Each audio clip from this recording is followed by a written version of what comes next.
just one big story, isn't it?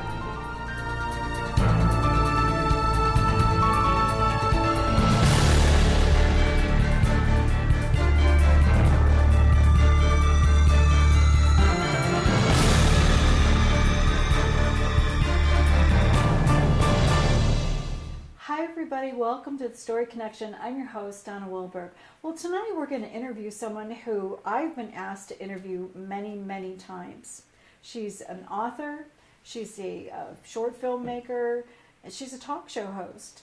And we're so pleased to have her here tonight. Welcome, Donna Wilberg. Well, thanks for having me on. It's been so long since I've seen you. This is going to be a lot of fun. It's so fun to have you on the show. I'm so glad you could make it today. So let's start off with talking about your book. You're a published author now. Yes, I am. Well, The Red Chair was released in October of 2014. It's the first in the trilogy, the Grace Sims trilogy. The second one comes out in June. And it's a story about a psychotherapist who learns the true meaning of love through fear. The red chair is the first one, the gray door is the second, and the black dress is the third. So it's been a labor of love, and I'm thrilled. And I've been getting a lot of good feedback about it, so which makes me very happy. What inspired you to write a novel? I'm crazy. No. Actually, I've loved to write all my life, from the time I was a little kid, and I just, grew away from it, I think, after high school. I would have been an English major had I gone on, but I got sick, and I ended up not going to college. So I picked it up again after I had a car accident, and actually, Evie Turner from KVIE is the one who inspired me to write again. She actually had a writing contest through the volunteer program at KVIE, and I won. So I thought, maybe I can really do this. So I started writing The Red Chair, and it started to be, when I started writing it, it was actually a romance story, and I think after I killed my first person there, I thought, I like this. And I know that sounds terrible, but I really, I think the story just started coming to me, in the shower, in my sleep, and kind of wrote itself. So you've made 5 short films. What was that experience like for you? The 5 short films that I made were for a place called Sacramento. And the whole procedure for that is you submit a script, 10-minute script, and if you get chosen, then you get to make your film. Well, the first script that I submitted was The Red Chair. And I got turned down because the remarks that I got back from my script were that they didn't think that I'd be able to film a restaurant. I thought it would be too much trouble to get the restaurant scene done. So I thought, okay, they liked the story, but they just thought it was too hard to do. So the next one I submitted was called The Push. And that was even harder to do. But I was chosen, and actually I was chosen for 5 years in a row. I think I skipped 1 year. But it's been a great experience because it gives me the opportunity not only to get my stories out there, but to see them from a different perspective. Because when you're writing a book, it's almost like, it's you in the book, you in the story. But when you're producing a film, you're telling your story with from all these different angles, and it just makes your story pop off the page. So the first clip that we have is The Push. So tell us a little about what we're going to see. So the first clip we're going to see is from The Push. This film I actually won audience favorite, and it's near and dear to my heart because it was my first experience, and it was really, really delightful. It's a story about 3 generations of women who are dealing with their telekinesis powers, and it's kind of an emotional roller coaster for them. All right, let's take a look. Where are you off to now? Sacramento? Well, when are you coming back? Chelsea Ann's better off with you, Mama. You can teach her the push.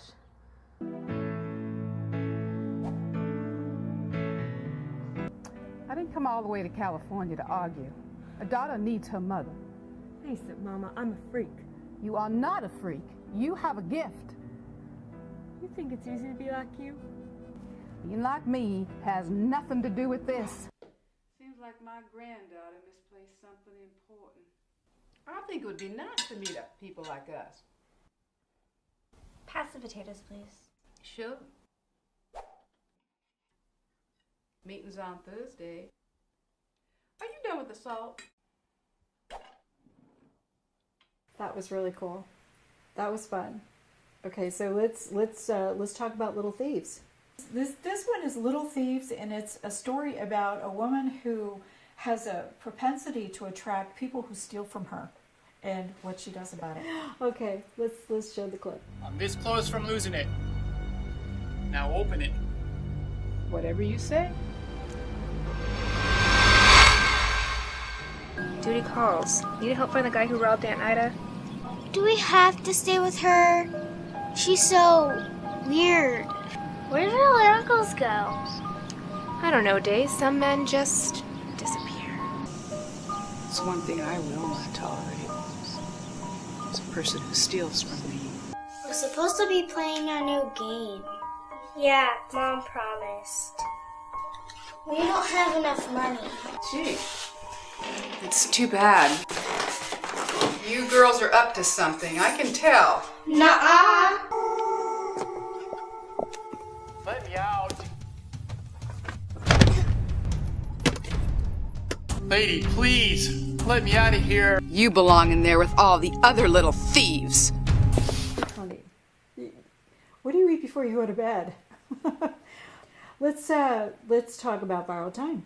So, Borrowed Time is now this was an undertaking. We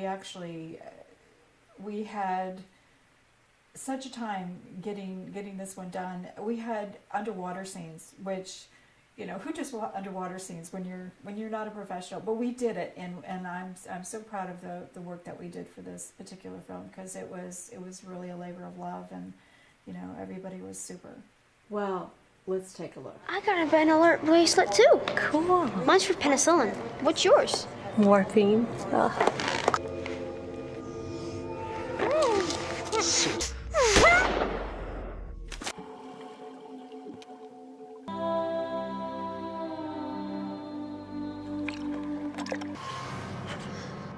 that your stupid car? Not my fault, you're clumsy. Come here. How'd you do that? Energy healing. Promise you'll come back to me. I promise. Jack. Believe. I don't... Your husband? Fiancé. Jack died in Vietnam. Our girl here was in the water for quite some time. Must have been floating on her back. It's a miracle she's alive. Little morphine, and everything will be just fine. Wow, that's really something. You guys are very courageous. That was great. Okay, so let's talk about the producer. So the producer is a story, actually is based on something my mom told me before she passed away. She said she was in her hospital bed, and she was listening to the nurses in the nurses station. She looked at me. She said, "What are they talking about?" She said, "I didn't write that in the script." I said, "What, you writing your own story now, Mom?" She said, "We're all producers of our own life." And I was like, that was so profound. So I actually, did a story about that. Wow. Let's take a look. Aw, craft services. Right on cue, dear. Adam just left. Mm-hmm. He's concerned about you.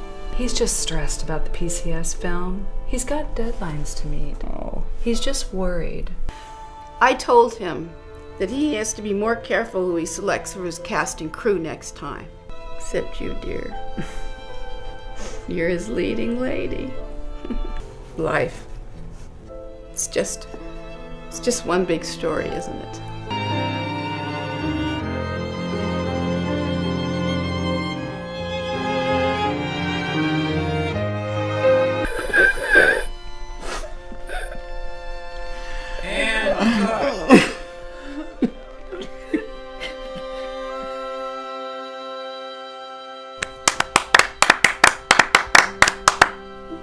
Nice. Thank you. So when you did the story, what was that like?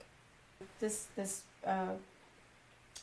past year I did the story, which is a Christmas story based on a woman who hates Christmas. And I don't know about everybody out there, but you know, family get-togethers can be a real bummer when there's one person who ruins it for you. Yes, I know that so one. this character is the person who ruined it for everybody, and you know, it kind of goes into the reasons why, and hopefully it sends a message to everybody out there that, you know, there's reasons, there's baggage there that can be healed, and to kind of get a different perspective of what the holiday really means and what it means to you, what it's really about. So it was kind of a fun movie to make, and I really I love, you know, everybody who's in it. Okay, well, we've got to show you a little clip of the story now.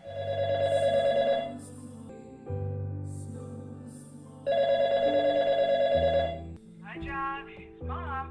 I haven't heard back from you about Christmas, so I booked a 4 o'clock flight Christmas Eve. Are you excited about Christmas? I could be at home with my feet up right now if it wasn't for this stupid holiday. You don't like Christmas, do you? Christmas can be very disappointing. What if the purpose of Christmas is so that once a year we all think about the child? Not only the Christ child, but all children.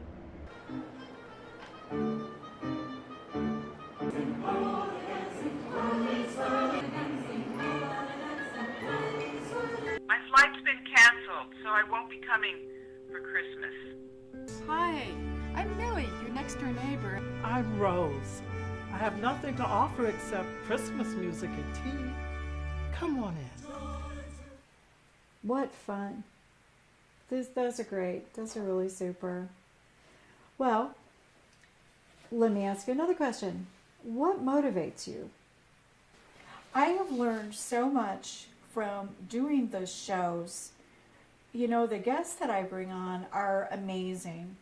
And I always, you know, once we're finished with the show, I always walk away with new information, with new inspiration, with something. And they always come at the right time. You know, it's sometimes maybe one of the crew will be going through a situation or that they haven't talked about, and somebody will come on and they'll kind of give them a direction to move into to kind of solve their issues. And the same with me. You know, I've had you know, either authors or doctors or whoever, you know, psychics. They come on and they always kind of bring with them what needs to be said, what needs to be discussed, you know, that kind of helps everybody around them. So it's kind of cool. Where do you intend for this experience to take you? Oh, that's a really good question, Donna. I don't know where you came up with that one, but here's my thinking. If I can succeed with my trilogy, my Grace Sims trilogy, then I've got another one up my sleeve, and I also have a feature film that I'm working on. So I'm real excited about that. I've talked to a few people, and they think it's kind of a unique plot. So, you know, I'm hoping to take that all the way to the end. And I see Meryl Streep playing the lead, and I see Morgan Freeman playing the counterpart. How did you ever get involved with a talk show? Well, I started out, I had a car accident, which kind of challenged me in a lot of things. I had cognitive problems, and speaking was not really a comfortable thing for me to do, because not only would I forget, my speech was like fragment. All of a sudden, it's like when a disc kind of sticks and you get this, well, my brain does that sometimes. So it was kind of a challenge for me to put myself in a position where I'd have to push myself.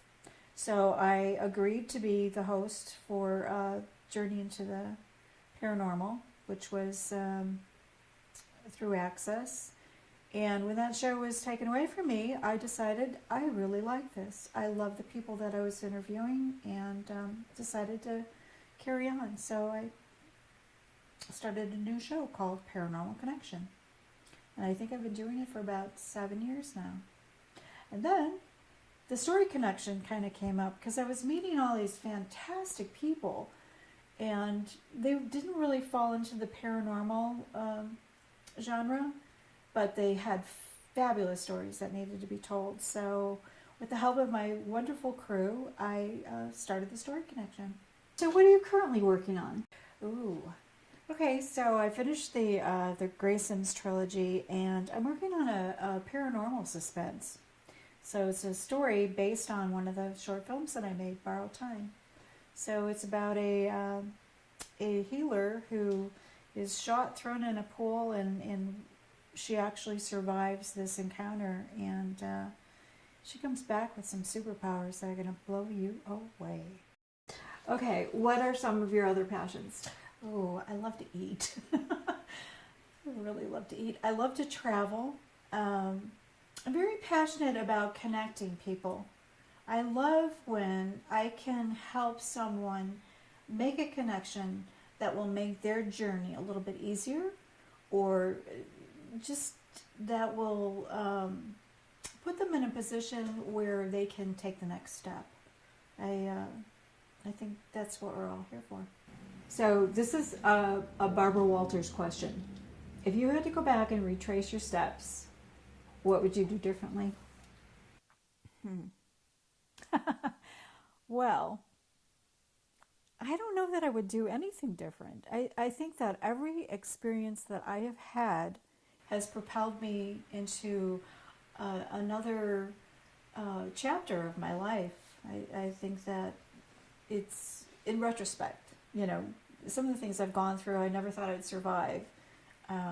But, you know, then looking back, I didn't change a thing. Because now I get to see why that happened. And I think that's pretty special. We have some questions from our viewing audience. We've got Jackie from Chicago who wanted to know if you had a choice of interviewing any historical figure that you could, who would that be? Do I have to make it one? I would like to say Jesus, you know, because he did so many phenomenal things. I'd like to know how he did them. You know, I'd like to hear the story of what really happened. And, but then again, I love Da Vinci. You know, I would love to sit down and talk to Da Vinci. He, in my book, is just incredible and did so many amazing things. He actually, all the things he invented in such a short time, and my own personal perspective is he was downloading, and I'd like to hear that experience. Diane from El Dorado Hills wanted to know, what is the best way to get your work out there? Oh, well, you know, to the writers out there, to the filmmakers, you know, networking is wonderful. There's a lot of groups, especially for writers. There's the National or Northern California Publishers and Authors. There's Sisters in Crime. There's romance writers. I personally belong to one of the most phenomenal writing groups, which is the El Dorado Writers Guild.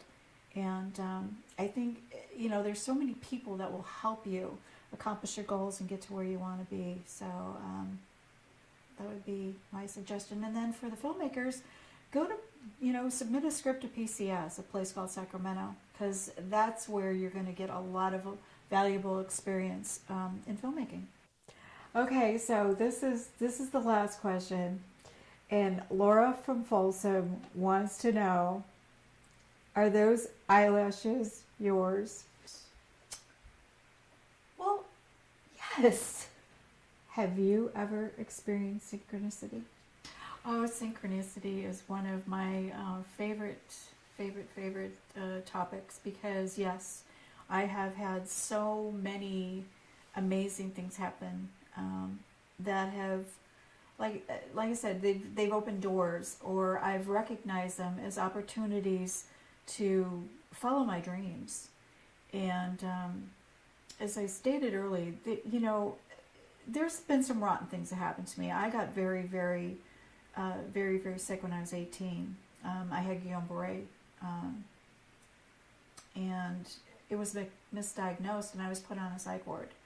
So, you know, at the time, it was like living through One Flew Over the Cuckoo's Nest. It was horrible for about 2 weeks, and then I was placed in a holding center, which allowed me to, you know, have more privileges, have more therapy and different kinds of things. But the whole time I was in there, you know, for one thing, I wanted to die because I was in such pain. The other thing was I thought my life was over because I couldn't move. I was in a wheelchair. And oh, this could be hard. So I met, the therapist that I had was actually my, kind of, the person I modeled my hero after in the red chair. She really went to bat for me. You know, she got me the therapy that I needed, physical therapy, because you know, they didn't really know what was wrong with me, and they didn't have the testing equipment that they do now. And my mother would not let them do a spinal tap because she knew of someone who was paralyzed because they had a spinal tap done, and she knew that there was, you know, something physically wrong with me that, but yet, you know, she wasn't willing to take the risk of something, you know, permanently happening to me. So, yeah, I was on psych ward from November till February of the next year, and it took me till June before I could walk again. But, you know, I survived. You know, I came out of it. And a lot of my characters, you know, developed from, you know, some of the experiences I had and some of the people I met there. So, thanks for making me cry. I hear that you enjoy karaoke. I love to sing. I love to sing. I go with Lisa, who is in my crew, my director and editor, and we have the time of our lives. It's just it's a blast, and it gives me the opportunity to do something I've always wanted to do since I was a little kid: stand on a stage and just sing. I love it. Tell me this. Does your writing inspire your filmmaking? Yes. Although I have to say, you know, my filmmaking is kind of whimsical. It comes from directions that I have no control over. Little Thieves, I don't know where the heck I came up with the idea for Little Thieves. I think I heard about someone stealing from somebody, and it just kind of spun into this story that I was really surprised that I wrote myself. So a lot of it, I think a lot of my writing, most of my writing is subconscious or comes from somewhere else. You know, it's kind of downloaded. And I've been accused of being unnatural when it comes to certain styles of writing. And like I said, I don't know where it comes from, and it surprises me. Sometimes I'll read my writing and not even recognize it as me, you know, writing it. So I'm a ghost writer. Whatever. Oh. Well, what can we expect to next from you? Well, Donna Wilberg is working on another trilogy, and it's going to be different. And again, it's starting to come to me in fragments of, it comes to me in pictures. A lot of it comes to me in pictures, or I hear it. So it's kind of one of those things where I think the universe is telling me I need to write it. So that's what I'm going to do. We're almost out of time, and we do want to get the information out there. So why don't you tell everybody about the Red Chair and where they can contact you and give your information. Well, again, my name is Donna Wilberg, D-A-N-N-A, Wilberg, W-I-L-B-E-R-G. My book is called The Red Chair. You can find it on Amazon. You can contact me at donnawilberg.com. That's my website. So I've got all kinds of ways of contacting me through there. Or you can email me at donnawilberg@gmail.com. So now we're going to give a little bit of information about the Story Connection. The Story Connection airs the second and fourth Thursday at 9:30 p.m. Pacific Standard Time. Our companion show, Paranormal Connection, airs the first and third Thursdays of each month. Each episode repeats the following Friday at 1:30 p.m. and Saturday at 5:30 a.m. Watch these programs online at the same airtimes by going to accesssacramento.org and clicking Watch 17. In the Sacramento region, you can see us on Comcast Channel 17 and on AT&T Channel 99. You can find previously aired shows on the Story Connection YouTube channel. For information on upcoming shows and previous Story Connection guests, go to storyconnectiontv.blogspot.com. You can contact us at storyconnectiontv@gmail.com, and don't forget, find us on Facebook, become a friend, and become a fan. We only have a few minutes left in the show, so do you have any parting words, thoughts? Get out there, follow your dreams. They're only one step away. If you need help, ask. You're going to meet people. When your path is right, everything falls into place, and the people that come into your life are there to help you, and it's wonderful experience. Well, we're out of time, but I want to thank my guest, Donna Wilberg, for coming tonight. Thank you so much. Thanks for having me on the show. I really appreciate it. We really had a great time. I enjoyed you so much. And I want to thank my fabulous crew, Lisa Farr, Greg Parrish, Lorene Falahay, and Laura Chick. Thanks for coming out and doing this, making this happen. You guys are the best ever. Okay? With that, we're going to say goodnight.